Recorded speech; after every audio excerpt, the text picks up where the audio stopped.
Eu queria compartilhar com vocês hoje a palavra do Senhor, lá no Evangelho de Mateus, no capítulo 11, nós leremos dos versículos 28 até 30. Um texto bem conhecido da palavra do Senhor, mas que com certeza vai ministrar o nosso coração nessa noite.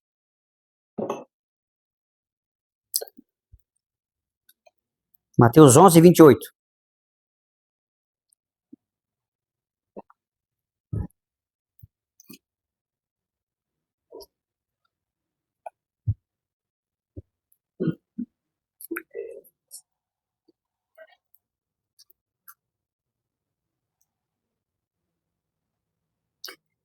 Diz assim a palavra do Senhor: Venham a mim todos vocês que estão cansados e sobrecarregados, e eu vos aliviarei. Tomem sobre vocês o meu jugo e aprendam de mim, porque sou manso e humilde de coração. E vocês acharão descanso para a sua alma, porque o meu jugo é suave e o meu fardo é leve. Senhor, obrigado pela tua palavra, viva e eficaz, e que não voltará vazia nessa noite. Ela ministre o nosso coração, trazendo, Deus, temor do Senhor, trazendo direção da tua parte, e que o Senhor venha moldar o nosso caráter, o nosso pensamento, os nossos planos, sonhos e projetos possam estar pautados pela verdade da tua palavra, do Evangelho, e que o Senhor nessa noite, Pai, ilumine nossa mente e o nosso coração, para que, Deus, possamos sair desse lugar, Deus, impactados pelo poder da tua palavra, em nome de Jesus. Amém e amém. Em seu ministério terreno, Jesus ele teve, muitos embates com os religiosos da sua época, aqueles que deveriam, de fato, conduzir o povo na adoração, na instrução da palavra, na verdade, estavam dificultando o acesso das pessoas a Deus. Então, a maneira como os escribas e os fariseus, um partido político, religioso, daquela época, a maneira como eles interpretavam a lei, tornou a lei do Senhor algo impraticável. Mateus 23, versículo 4, diz que esses homens, os fariseus, esses religiosos da época, atam fardos pesados e difíceis de carregar e os põem sobre os ombros dos homens. Entretanto, eles mesmos nem com o dedo querem movê-lo. Então, eles eram hipócritas, demonstravam uma religiosidade externa, mas o coração deles estava muito longe da vontade, da presença de Deus. Então, a gente vai ver em diversos momentos do ministério de Jesus esse embate, essa briga, sempre aquela faísca entre ele e esses religiosos. Jesus fala que eles são sepulcros caiados, por fora algo bonito, mas dentro cheio de podridão, de ossos e tudo mais. O coração deles estava longe da presença do Senhor. Em Mateus 23, 13, ai de vós, escribas e fariseus, hipócritas, porque fechais o reino dos céus diante dos homens, pois vós não entrais e nem deixais entrar os que estão entrando. Então, o orgulho, a soberba desses mestres religiosos, que na verdade deveriam ser os primeiros a reconhecer a Cristo, pois eles conheciam a palavra, conheciam toda a lei, os profetas, tudo aquilo que anunciaram, que foi anunciado no Antigo Testamento, que projetavam para Cristo, eles deveriam sim, de fato, serem os primeiros a se alegrarem e aqueles que mais deveriam adorar o Senhor, mas o orgulho, a soberba impediu com que esses religiosos conseguissem enxergar em Cristo o Messias que havia sido prometido. Mas Deus, na sua infinita misericórdia, bondade, revela a salvação, revela o amor aos pequeninos.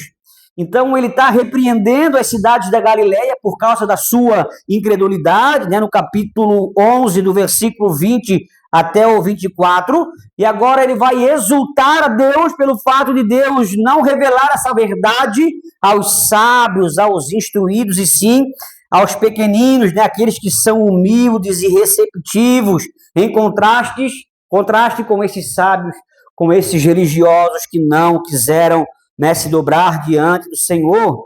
Mateus 11, 25 e 26, por aquele tempo exclamou Jesus, graças te dou, ó Pai, Senhor dos céus e da terra, porque ocultastes essas coisas aos sábios e instruídos e as revelastes aos pequeninos. Sim, ó Pai, porque assim foi do seu agrado. Então, Jesus, ele continua nessa noite, no decorrer da história, chamando as pessoas, ele fala, ei, vinde a mim.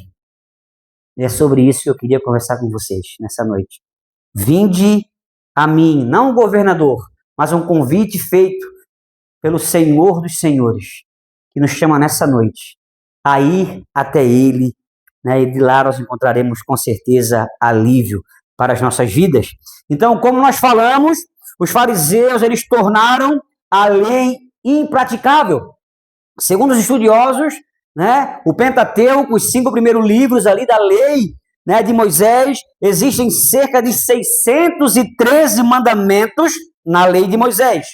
E eles, né, os fariseus, eles acrescentaram, além dessas 603 mandamentos, acrescentaram mais coisas ainda, né, uma tradição oral, e que para eles era de pé em igualdade com a palavra do Senhor, e algumas eram superiores ainda a esses 613 mandamentos originais.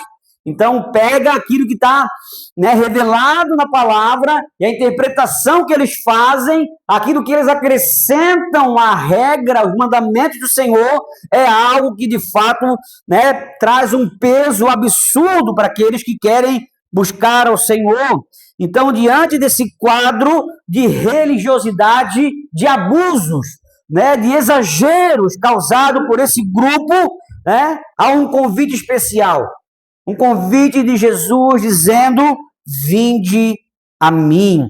Então, os ouvintes de Jesus do primeiro século estavam cansados e sobrecarregados, né, não apenas pela lei de Moisés, mas pela tradição, né, pela exigência adicionada por esses fariseus.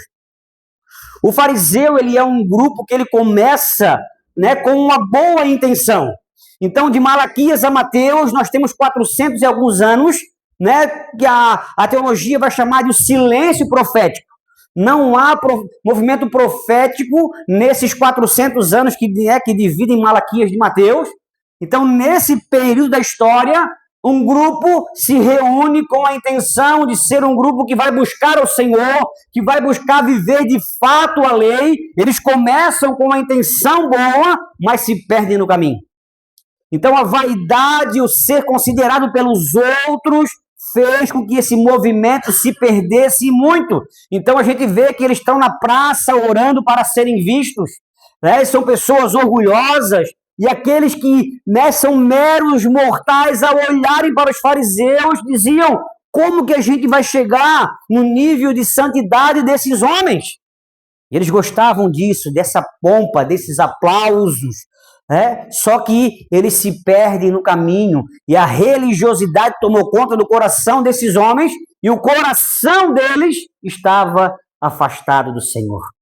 Aí Jesus vai repreender dizendo, bem que profetizou Isaías, esse povo me honra com os lábios, mas o seu coração, de fato, está longe de mim. Então, eles tentavam, né, em vão. Era um peso colocado sobre uma religião, né, que dava ao homem, né, o poder de alcançar a justiça pelas suas boas obras.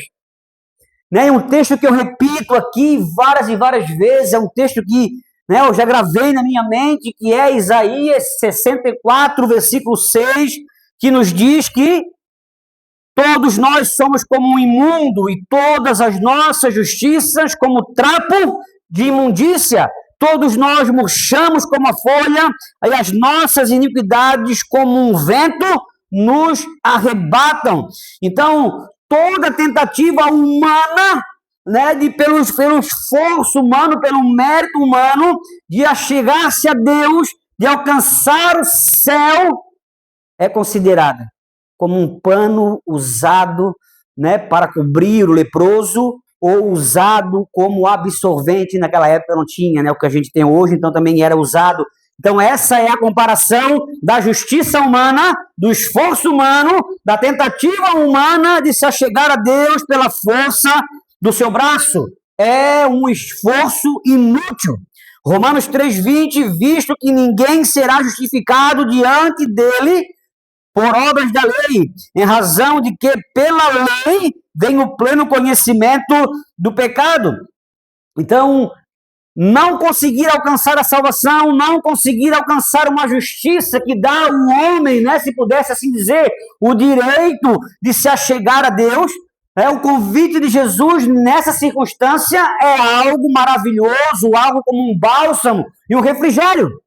Então, ele fala, né, venham até mim. Então, pelo seu esforço, nenhum ser humano, meu irmão, se você está aqui nessa noite tentando, né, agradar a Deus, pastor, estou lendo a Bíblia, estou fazendo as coisas certinhas, né? Eu acho que agora eu posso me achegar diante de Deus. Nada que a gente venha a fazer vai nos dar o direito de se achegar diante de Deus, a não ser aquilo que Cristo fez por nós, o seu sangue derramado, através do sacrifício perfeito e santo, é que faz com que eu e você possamos chegar até Deus. Amém?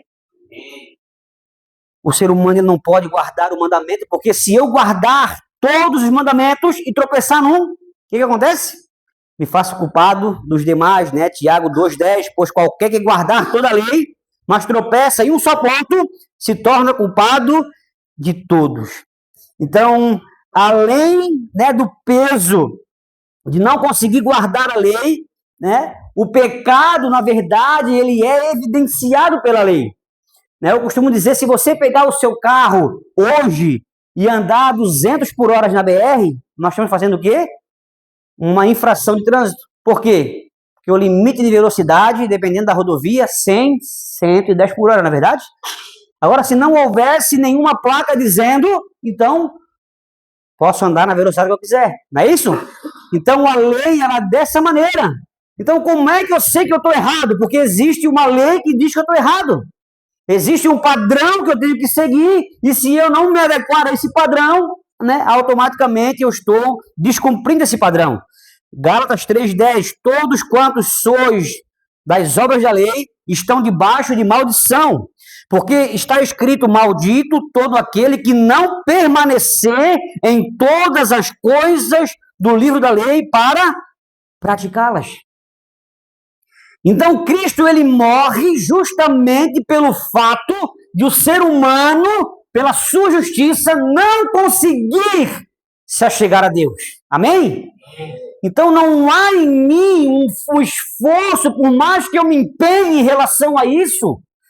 Né? E um dia eu estava conversando com alguém, né, com uma teologia muito maluca, ele falou assim, Billy, se você se santificar a tal ponto, você não peca mais. Eu falei, tá, vamos seguir esse teu raciocínio. Se houvesse a possibilidade do ser humano alcançar o céu pela sua justiça, por que Cristo precisou morrer? Que desperdício seria o sacrifício de Cristo se o ser humano, na sua força de vontade, conseguisse se achegar aos céus? E é justamente pelo contrário que Cristo precisou vir. Porque a gente não consegue, meus irmãos. A gente não consegue. Há barreiras em nós, há fragilidades. O pecado nos corrompe de tal maneira que a gente não consegue. Sem a atuação do céu, sem o discernimento do Espírito, sem esse convencimento, a gente não consegue se achegar diante de Deus. Gálatas 3:13. Cristo nos resgatou da maldição da lei. Olha só isso, fazendo-se ele próprio maldição em nosso lugar, porque está escrito, maldito todo aquele que for pendurado no madeiro. Então, a maldição do pecado, a culpa, o castigo do pecado, foi tudo o quê? Lançado na pessoa de Cristo. Então, quando ele clama na cruz, Deus meu, por que me desamparastes? É porque o pecado nosso, da humanidade, estava sendo lançado sobre ele naquele momento. E ele se faz maldição em nosso lugar. E a gente pode dar um glória a Deus por isso. Louvado seja o teu nome, Senhor, por isso. Porque é eu que deveria estar lá. Eu que deveria estar naquela cruz, recebendo toda aquela afronta. Ele foi cuspido, escarnecido. Ele ficou nu diante de uma multidão. E ele não abriu a sua boca. Porque ele carregou sobre ele toda essa maldição que o pecado trouxe. E que nós também estamos sujeitos e expostos a isso. Eu nasci em pecado me concebeu minha mãe, diz Davi no Salmo 51, versículo 5. Então o convite de Jesus só faz sentido porque ele consegue essa vitória na cruz. Então ele pode trazer ao coração do ser humano alívio. Ele pode trazer descanso para aqueles que confiam e depositam a sua confiança nele. E Jesus, então, ele vai dizer no versículo 29, vai dizer o quê?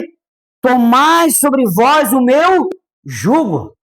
E é muito comum nós vermos as pessoas fazendo a aplicação, né? Tem o seu lugar também essa aplicação mais comum de ser vista, que é o fato, né, desse jugo. Era aquilo que era colocado, né, no ombro dos bois, né, aquela canga, né? Onde dois bois ali faziam o trabalho, né, um trabalho duro, trabalho pesado, né, de arar o campo e tudo mais. Então, os dois colocados ali naquela canga, nesse jugo, faziam uma força por igual. Então, se você, né, levar por esse lado da interpretação, Jesus seria esse alguém que te ajuda a carregar os teus fardos. Alguém que te ajuda a levar o peso que é seguir. Abandonar, né, negar-se a si mesmo. Mas nesse contexto, Jesus está falando de uma revelação que foi omitida a sábios e instruídos e foi, né, revelada a pequeninos. Então, o jugo era a maneira como um rabi, um mestre, interpretava a lei. Então, quando ele fala, aprendei, né, tomai sobre vós o meu jugo, né, diferente dos fariseus, dos escribas, que colocavam, né, fardos pesados, coisas que ninguém conseguia cumprir. A maneira como eu interpreto a lei é uma maneira leve e vocês podem, de fato, viver esses mandamentos na vida de vocês. Então, cada rabino ele tinha uma maneira de interpretar a lei do Senhor. Uns eram mais radicais, né? Uns podiam usar calça, outros não, né? A gente tem um pouco disso aqui hoje ainda, né? A maneira como as pessoas olham, né, os usos e costumes, né, a maneira como cada tradição evangélica, né, qualquer coisa do tipo tem a sua maneira de interpretar. Assim também era, né, os rabinos que tinham a maneira de interpretar a lei. Então, Jesus, como esse mestre supremo, muito diferente da soberba dos fariseus. Porque toda religião que coloca no homem, né, a força de se achegar a Deus, querendo ou não, gera o quê? Vaidade. Então, eu sou alguém que eu sou alvo de muitas críticas, eu acho, né? Primeiro pela minha barba. Né? Estávamos agora recentemente ali no velório da Alessandra, né, mãe da Jade, né? Um momento triste e tudo mais. E chegou alguém lá e o Gabriel, não, esse aqui é o nosso pastor. Ele diz assim, tu que és o Billy, eu já ouvi falar de ti, não te conhecia, não. Mas a gente percebe que há um desconforto por causa de uma aparência. E toda religião aonde se eu me adequar a todos os preceitos, todas as normas, pela força do meu braço, vai gerar em mim, às vezes involuntariamente, às vezes voluntariamente, soberba, vaidade e orgulho. Eu vou olhar para os demais com um olhar de superioridade. Por quê? Porque eu consegui cumprir todos os requisitos e você não conseguiu. Agora, quando eu olho para o único capaz de cumprir todos os requisitos, que é Cristo, eu me coloco no lugar de submissão e de humildade diante do Senhor. Amém? Amém. Então, a maneira mansa de Jesus, a humildade de Jesus, o amor dele, a paciência dele nos chamando para segui-lo, isso faz toda a diferença. Não vai gerar em mim um sentimento de ficar ali, não, já que eu sou ruim assim mesmo, né, eu nasci assim e vou morrer assim. Não existe isso no cristianismo também. Ele é paciente, ele é amoroso, ele te ama tanto que não vai permitir que você fique o mesmo. Então, aqueles que vêm até Cristo, recebem esse amor na vida deles, têm a sua vida transformada. E um mestre que conhece as nossas dificuldades, conhece as nossas dores. Você vai falar para Jesus, estou passando um problema de dificuldade. Qual dificuldade que você está passando que Cristo não pode ser, né, a luz para a tua vida? Eu estou sendo perseguido. Eu estou sendo injustiçado. As pessoas estão falando mal de mim. Olhe para o Supremo Mestre. Tudo ele enfrentou. Tudo ele passou. E ao contrário de nós, sem pecar, sem murmurar. Nós aprendemos com o Supremo Mestre que a sua humildade, que o seu amor, né, contrastam e muito com a arrogância e o orgulho dos mestres da lei. Então, tomar o jugo de Jesus sobre si significa viver de maneira humilde diante dele. Eu gosto muito quando Paulo ele apela, né? Qual é o exemplo que vocês têm que tomar? Tendo em vós o mesmo sentimento que houve em Quando eu achar que eu estou sendo injustiçado por alguma coisa, eu posso olhar para Cristo. Não posso?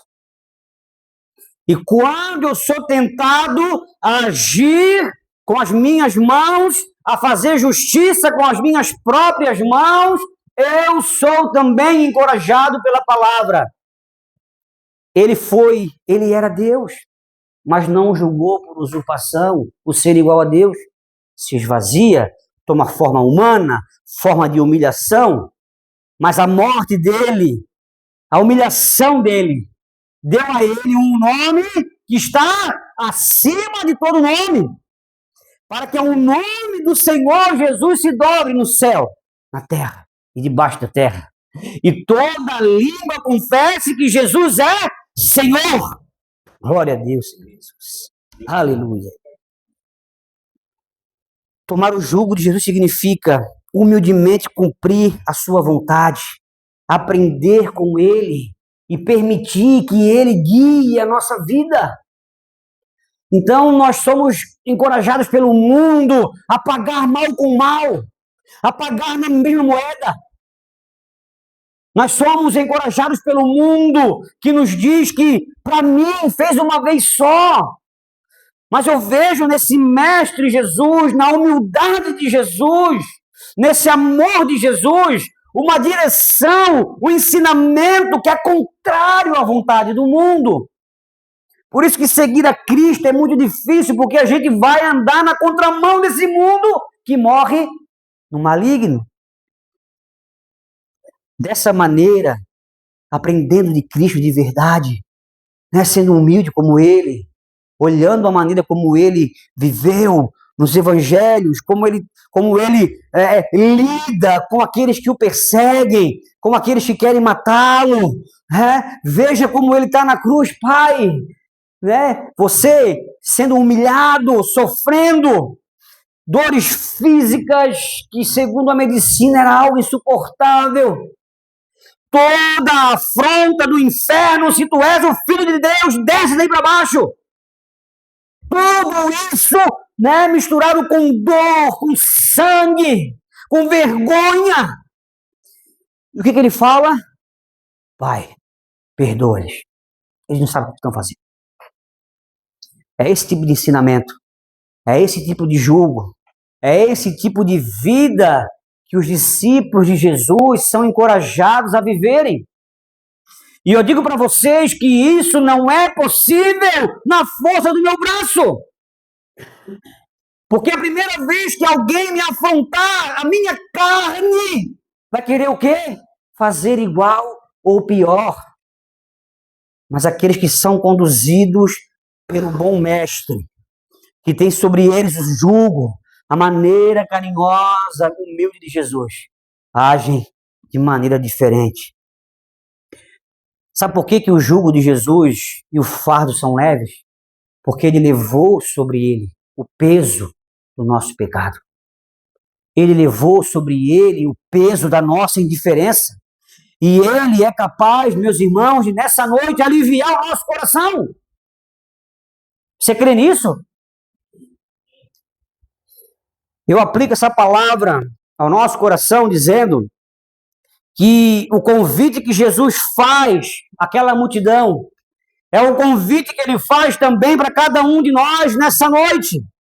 Ele nos chama, ei, vinde a mim. O nosso descanso, meus irmãos, é uma pessoa. O nosso descanso é Cristo. Nós vemos no Antigo Testamento o sábado como esse dia de descanso. No Novo Testamento, nosso descanso é Cristo. É Ele que vai guardar o nosso coração. E Ele não nos chama nessa noite, meus irmãos, para sermos meros espectadores da missão de Deus no mundo, não. Sabe por que o cansaço e a sobrecarga vêm ao nosso coração muitas vezes? Não é porque o nosso cristianismo, às vezes, é mera religiosidade. Talvez o nosso amor, o nosso coração ainda não conheceu de verdade o amor que constrange. E nós somos levados, meus irmãos, pela correria do dia a dia. A gente não se atenta, né, à grandeza que nós temos nessa noite de ouvir o Evangelho. Talvez está pensando assim, poxa vida, não descongelei nada para amanhã para fazer o almoço. Talvez sua cabeça está aqui pensando no placar do jogo que está acontecendo agora, que vai acontecer depois. Talvez você está pensando como é que vai ser a semana, preparando na tua cabeça, e o Senhor está falando ao seu coração nessa noite. Ei, vinde a mim. A sobrecarga do dia a dia rouba do nosso coração a alegria de servir a Jesus.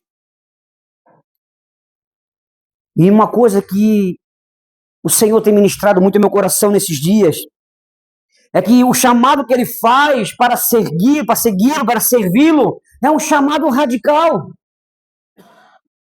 Porque não tem como a gente ficar em cima do muro, sabe?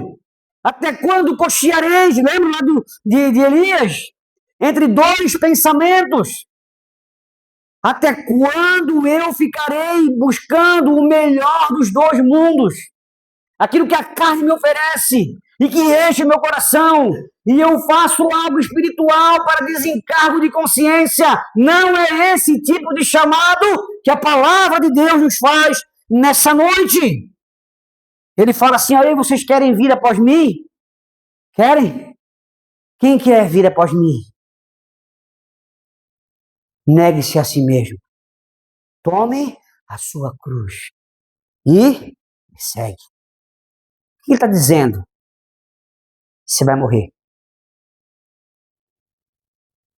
O evangelho vai acabar com o nosso eu, porque o eu, ele precisa o quê? Morrer. Para que a gente possa, como o apóstolo Paulo falar, já não sou eu quem vive, mas Cristo vive em mim. Então, para que Cristo viva em mim, a minha natureza humana, carnal, pecaminosa, inclinada às questões da carne precisa morrer. E se de fato a nossa carne morrer, servir a Jesus será aquilo maior, algo mais prazeroso do mundo.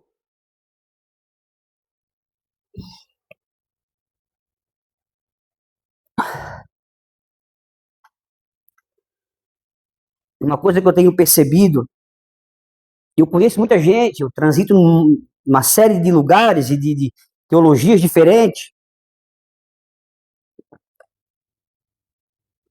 Tem muita gente ainda nessa ideia de que ela está fazendo algo para ser salva. Uma galera faz isso. Tem um pessoal fazendo boas obras, caridades, para quê? Para alcançar o céu. E isso é tão falho, é tão pequeno. Já pensasse da cesta básica, isso tem o seu lugar? Claro que tem o seu lugar. A Bíblia fala que a verdadeira religião, né? Visitar as viúvas, suprir os órfãos, isso, né? Isso é a religião verdadeira. Só que isso, se não for uma consequência do amor que tem em mim, e se, né, o fato de eu servir a Jesus não me conduzir a essas práticas, eu preciso também, né, regular e ver que tem alguma coisa errada no meu coração. Mas se eu achar que aquilo que me leva a Deus é aquilo que eu faço para Ele, eu não entendi nada do Evangelho. Aí a sobrecarga e o peso vai ser algo que mais cedo ou mais tarde tornará toda essa minha boa ação em um fardo pesado de carregar. Porque o meu coração, de fato, não está, né, correto diante de Deus, que me abençoa, e pela bênção dele em mim, eu sou conduzido também a abençoar outros. O nosso coração, ele é uma fábrica de criar ídolos. E a religiosidade pode ser um ídolo aceitável, muitas vezes, dentro da igreja. Então, nós somos tentados, meus irmãos, assim como os construtores de Babel. Lembram a intenção por trás daqueles que construíram a Torre de Babel? Quem lembra?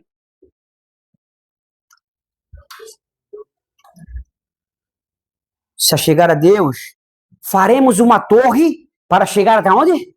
Até Deus. E tornaremos o nosso nome célebre. O que é a Babel? A tentativa humana de esforços humanos construindo tijolos um em cima do outro, pelo esforço humano, se chegar até os céus. Sem relacionamento com o dono do céu. Eu me achego ao céu pela força do meu braço e nós podemos incorrer nesse erro muito facilmente quando eu faço 1 milhão de coisas, mas a intenção do meu coração é alcançar o favor e a graça divina. Isso é um ídolo precário e que vai desamparar o nosso coração. Sabe por quê? Porque a religiosidade não supre o anseio do nosso coração. O que supre, então? É a presença de Deus. É o fato de você entender, né, que você é filho de Deus. E agora eu não sou mais escravo do medo, agora, por causa daquilo que Cristo fez, eu sou herdeiro e co-herdeiro junto com Ele. Estão me entendendo? Glória a Deus.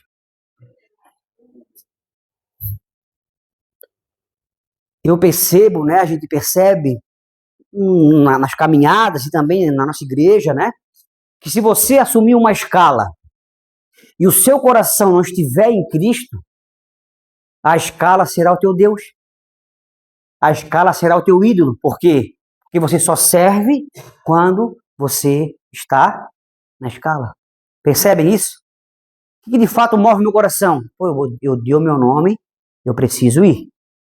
Se eu não tiver, se o meu nome não tiver nesses dias, né, me dá legitimidade e tranquilidade de eu não me envolver com a obra. Então, meus irmãos, é uma coisa que eu tenho orado muito, sabe? Eu sei que às vezes as minhas pregações, né, elas são duras, assim, né? Pode ser que as pessoas, poxa vida, eu vou lá para ouvir uma palavra de conforto, né? Mas eu quero encorajá-los, eu quero, de fato, né, mexer com vocês, assim como o Espírito também tem mexido com a minha vida. Porque nós não somos chamados para um cristianismo morno, frio, morto. Né? Nós, presbiterianos, temos essa... Né, há sobre nós, né, esse estigma de um pessoal frio, de um pessoal morno, indiferente. Né? Mas aqueles que conhecem a Cristo de verdade, que tiveram esse encontro com Ele, não tem como você ser morno. Né? Eu vou pregar no Serenos, vem o pastor, o Billy vem aí pregar. Eu fui quinta-feira passada, outro cara falou assim, ó, pensa no cara doido, é o Billy. Pensa no cara louco, é esse cara. E o cara vai lá atrás de alguém ele vai pregar alguma coisa que vai encher meu coração. E a palavra que Deus leva, uma palavra de confronto, uma palavra de posicionamento justamente para que o nosso coração não se acomode com menos do que a presença dele. É muito fácil nós vivermos na superficialidade, né? Cumprindo ritos e regras sem que de fato o nosso coração esteja nisso. Agora, se o meu coração de fato estiver nesse Cristo, a minha vida não vai ser uma vida fria. Não vai ser uma vida indiferente, porque o abrir da minha boca vai declarar de fato o Cristo que está no meu coração, ardendo, queimando em mim e através de mim também. Então, às vezes, pela falta desse encontro, desse alívio, dessa sobrecarga, eu projeto nas coisas, né, aquilo que pode trazer anseio, pode suprir o anseio do meu coração. Então, se você tiver um corpo perfeito, né, o casamento, a casa, a finança, você pode ter tudo isso 100% redondinho, tudo fluindo, uma bênção. Mas isso não vai trazer ao teu coração alívio. Consegue entender isso? Tudo isso são bênçãos que o Senhor nos dá. Mas se o nosso coração estiver na bênção e não no abençoador, a vida cristã será sempre um fardo, né? Algo pesado.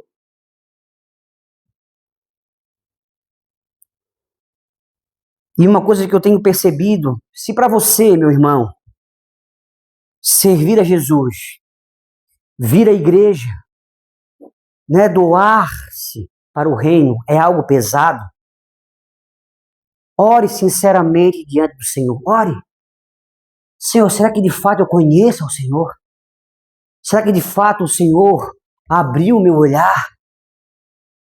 Porque servir aquele que se entregou voluntariamente por mim, talvez um pai morreria pelo filho, mas Deus prova o seu próprio amor para conosco pelo fato de ter Cristo morrido por nós, sendo nós pecadores. E se aquilo que ele fez por mim na cruz, o sangue dele, o acesso à presença, não gera no meu coração um senso de alegria e de contentamento, se é pesado, eu preciso rever o meu cristianismo. Talvez de fato eu esteja me enganando. E o pior engano que tem é o auto-engano, não é verdade? Não tenho poder sobre o que o outro pode fazer por mim. Agora eu me enganar, isso é algo horrível e ruim. E Cristo vai dizer o quê? Aprendei de mim. Aprendei de mim. Onde é que eu aprendo de Cristo?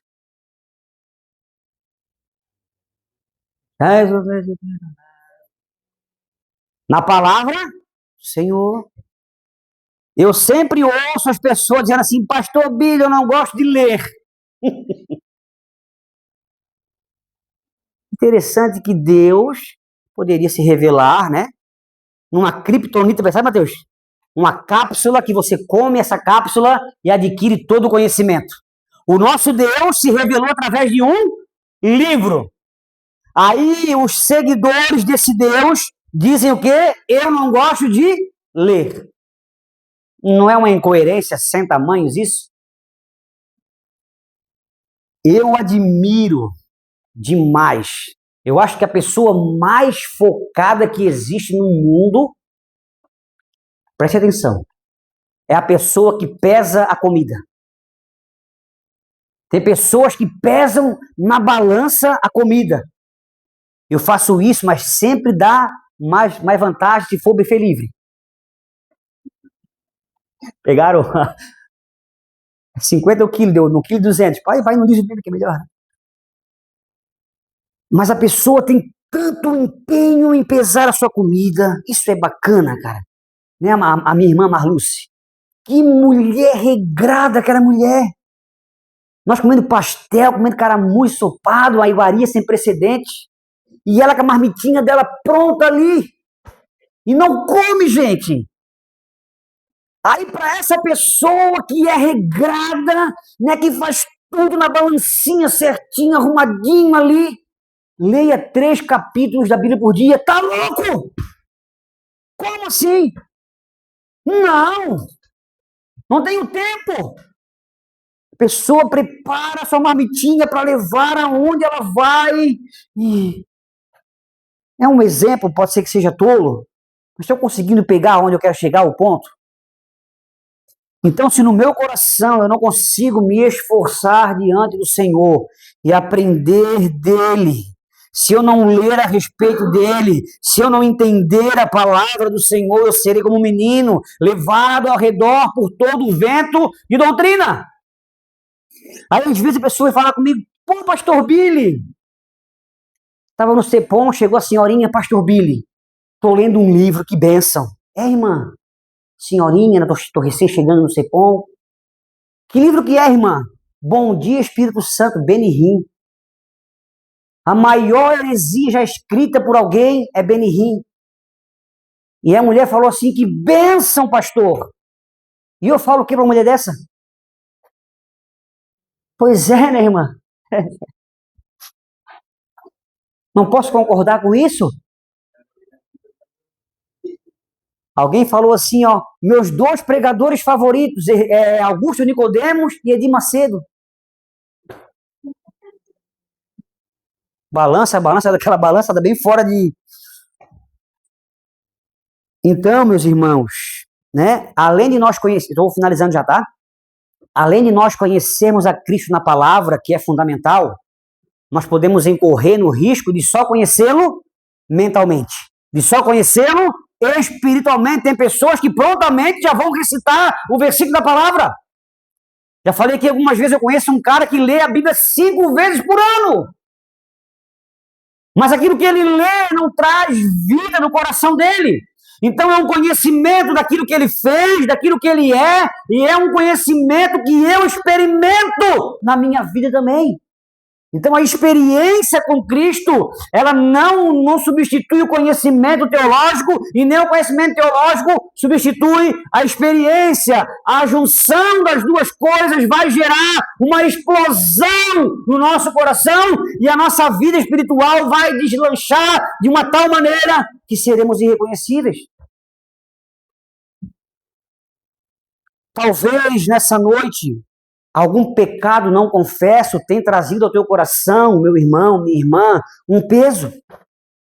Então, algumas coisas que, se você não ajeitar isso diante do Senhor, você quer continuar caminhando, mas essa pedra continua amarrada no seu pé.